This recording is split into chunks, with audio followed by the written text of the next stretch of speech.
Family আর বাচ্চা কাচ্চা নিয়ে ঘুরতে যাওয়ার জন্য বেস্ট একটা প্লেসের সন্ধান দিব আজকে। সেখানে আছে অনেক অনেক রাইড, তার পাশাপাশি রাইডের টিকিট প্রাইস গুলো কিন্তু অনেক বেশি অ্যাফোর্ডেবল। নৌকা রাইডে উঠে তো আমি অনেক বেশি ভয় পেয়ে গিয়েছিলাম। আমার ভয় পাওয়া দেখে আমার ছোট বোন হাসতে হাসতে শেষ। ঈদে আমার ছোট ভাই বোন আর তার পাশাপাশি আমার হাজবেন্ডের ভাগ্নিকে নিয়ে আমরা প্রথমবার গিয়েছিলাম ঘুরতে। আই থিঙ্ক ফ্যামিলি আর ছোট বাচ্চা কাচ্চা নিয়ে ঘোরার জন্য ধার্মিক পাড়া হচ্ছে গিয়ে বেস্ট একটা প্লেস। বড়দের রাইডস এর পাশাপাশি এখানে কিন্তু বাচ্চাদের জন্য অনেক রাইডস আছে। রাইডস এর পাশাপাশি কিন্তু এখানে সব ধরনের খাবার, সব ধরনের ড্রিঙ্কসও অ্যাভেলেবেল আছে। রাইডসে ওঠা, কেনাকাটা এবং খাওয়া দাওয়ার পাশাপাশি ফ্যামিলি নিয়ে ঘোরার মতো বেস্ট একটা জায়গা হচ্ছে গিয়ে ধার্মিক পাড়া। আসসালামু আলাইকুম এভরিওয়ান, কি খবর সবার? আশা করি সবাই অনেক বেশি ভালো আছেন। ঈদের কিছুদিন পর হঠাৎ করে প্ল্যান হয় যে আমরা সবাই মিলে আজকে ঘুরতে যাব। তার জন্য সিম্পল ভাবে রেডি হয়ে গিয়েছি। সেদিনের ওয়েদারটাও ছিল অনেক বেশি গরম, তাই একদমই হালকা পাতলা করে রেডি হয়েছি। এই হচ্ছে গিয়ে আমার ঈদের মেহেদির অবস্থা। এই জন্যই আমি মেহেদি লাগাতে চাই না, কারণ হাতের অবস্থা একদম বাজে হয়ে যায়। যাই হোক, তো আজকে আমার সাথে যাবে আমার দুই ভাই, আর আমাদের সাথে জয়েন করবে আমার হাজবেন্ড আর আমার হাজবেন্ডের একমাত্র আদরের ভাগ্নি। তো আমরা সবাই রেডি টেডি হয়ে বের হয়ে যাই। বিকেলের দিকে মোটামুটি রোদটা কমার পর গরমটাও কমে গিয়েছিল, তার জন্য ভালোই হয়েছে, গরমটা একটু কম লেগেছিল। আর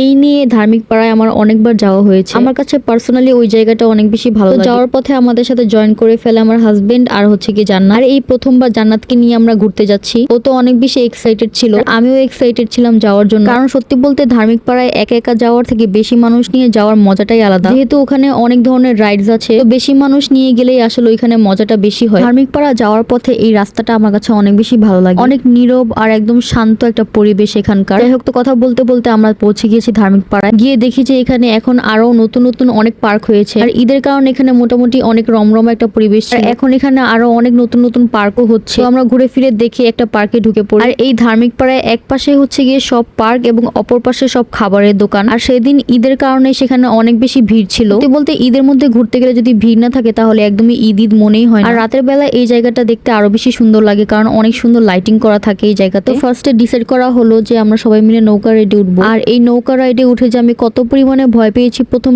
আর আমার ভয় পাওয়া দেখে আমার ছোট বোন তো হাসতে হাসতে শেষ। ওই পাশে জান্নাত একদম মাথা নিচু করে বসেছিল, কিন্তু কিছুক্ষণ পর আমার ভয় একদমই কেটে যায়। তারপর আমি রাইডটা অনেক বেশি এনজয়ও করি। কিন্তু ভাই, আমার ছোট বোনের এত বড় কলিজ, ও একদম হাতটা ছেড়ে দিয়ে একদম চিল মুডে বসেছিল, একদম রিল্যাক্স, একদম চিল মুডে ছিল। যাই হোক, তো তারপর আমরা ভাবতে থাকি যে নেক্সট ডে কোন রাইডে উঠা যায়। আমরা ফার্স্টে ওয়াটার বোটে উঠতে চেয়েছিলাম। সেদিন অনেক বড় একটা সিরিয়াল ছিল, কারণে আমরা আসলে সেখানে উঠতে পারিনি। আর ধার্মিক পাড়ায় কিন্তু বড়দের বোট রাইডের পাশাপাশি বাচ্চাদেরও বোট রাইডের ব্যবস্থা আছে। আমার কাছে পার্সোনালি ওয়াটার বোটে উঠতে অনেক বেশি ভালো লাগে। এখানে প্রত্যেকটা বাচ্চাই কিন্তু এই রাইডটাকে অনেক বেশি এনজয় করছিল। ওদেরকে দেখে আমারও অনেক বেশি ভালো লাগছে। যাই হোক, তো তারপর অনেক চিন্তা ভাবনা করে আমরা তিনজন মিলে একটা রাইডে উঠে যাই। আর এই রাইডে উঠার একটা কারণ হচ্ছে কি, আমার কাছে মনে হয়েছে এটাতে উঠলে আমি ভয় পাবো না। সত্যি বলতে এই রাইডে আমি একদমই ভয় পাইনি। কিন্তু ভাই, গোল গোল ঘোরার কারণে আমার এখানে এত বেশি ঘুম পাচ্ছিল, এক পর্যায়ে তো আমি ভাবছিলাম যে এখানেই ঘুমিয়ে পড়ি। আর নামার পরে আমার অনেক বেশি মাথাও ঘুরাচ্ছিল। আর ঘুরতে ঘুরতে আমার কাছে এক পর্যায়ে এত বেশি বোরিং লাগছিল যে আমি ভাবছিলাম যে এটা শেষ হচ্ছে না কেন। সত্যি বলতে এই রাইড থেকে আমার কাছে নৌকা রাইডটাই ভালো লেগেছে। ভয় পেলেও পরবর্তীতে ওইটাতে আমি অনেক বেশি এনজয় করেছিলাম, বাট এইটাই কিছুক্ষণ পর একদম বোরিং লাগছিল। তারপর আমরা বের হয়ে ফুচকা খেতে চলে যাই। ধার্মিক পাড়ার এই ফুচকা প্লেসের ফুচকাটা আমার কাছে অনেক বেশি ভালো লাগে। আমরা সেদিন নিয়েছিলাম নর্মাল ফুচকা, তার সাথে নিয়েছিলাম দুইটা দই ফুচকা। আমার কাছে পার্সোনালি নর্মাল ফুচকাটাই বেশি ভালো লেগেছে, কিন্তু আমার ছোট ভাই হচ্ছে গিয়ে দই ফুচকা লাভার, তো ওর কাছে দই ফুচকাটাই ভালো লেগেছে। ফুচকা প্লেসের পাশেই হচ্ছে গিয়ে আইসক্রিম আর ড্রিঙ্কস এর স্টল আছে। তো সেখানে গিয়ে আমরা চকলেট কোল্ড কফি আর দুইটা মিন্ট লেমনেড অর্ডার দিই, কিন্তু এই দুইটা টেস্টই একদম বাজে ছিল। কোল্ড কফিটা ছিল একদম